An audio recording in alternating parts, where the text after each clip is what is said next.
So much, Shona Chikadora. Mga kaibigan, alam niyo ba kung anong kahulugan ng imam? Ang katumbaso nito, pare para sa mga kapatid nating Muslim. At alam niyo ba, ang idolo ninyo si Robin Padilla, mula sa taguring Bad Boy of Philippine Cinema, balitang desidido na raw siyang maging imam. At pag nagkataon, ano kaya ang reaksyon ng mga tagahanga niya?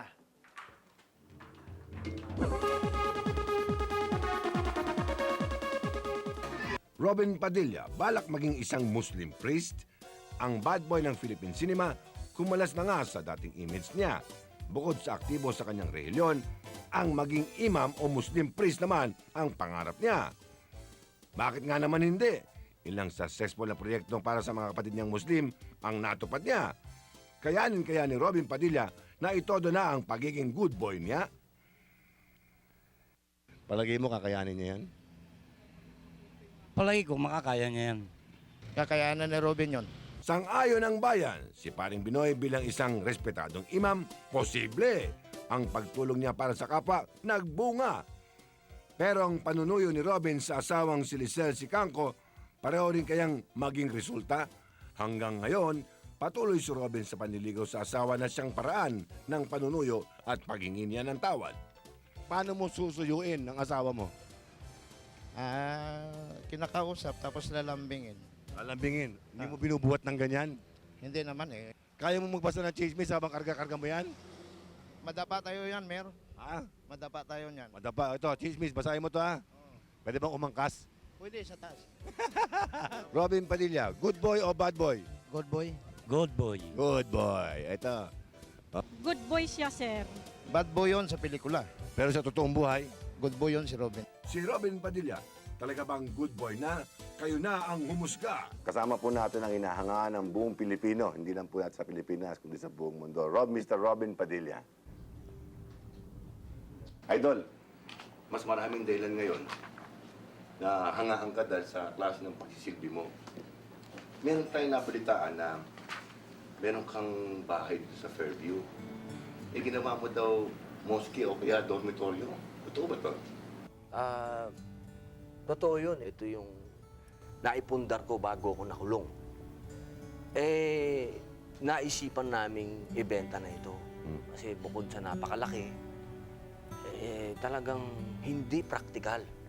Ngayon, ibinenta ko siya. Matagal siyang nakalagay sa mga for sale, for sale. Hanggang isang araw, may mga pare na gustong bumili ng bahay. Gusto nilang gawing bahay ampunan. Nainsulto ako. Bakit? Nainsulto ako. Ang laking insulto sa akin. Well,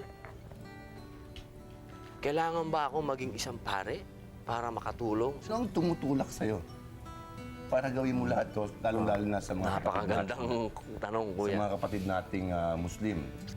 Kung ano yung nagawa mong maganda sa kapwa mo, nang buhay ka pa at malakas ka, Napakaganda. makikita mo yun sa araw nang makita mo ang Panginoon lumikha sa'yo. Pero hindi dito natapos ang iyong serbisyo. Balak mo pa daw, bukod sa mga bibigay mo ng iyong mga pinaghirapan ng mga kabataan, balak mo pa rin daw magsilbi bilang isang imam o Muslim priest. Opo. Sa ngayon, isa siyang pangarap. Isang pangarap na balang araw, mangyayari. Mangyayari yun. Pero, kailangan yun, marami akong isakripisyo. Hindi ka pwedeng imam na artista ka. Di ba nagtungo ka sa Australia para makapiling mo yung mga anak? Opo. Kamusta na?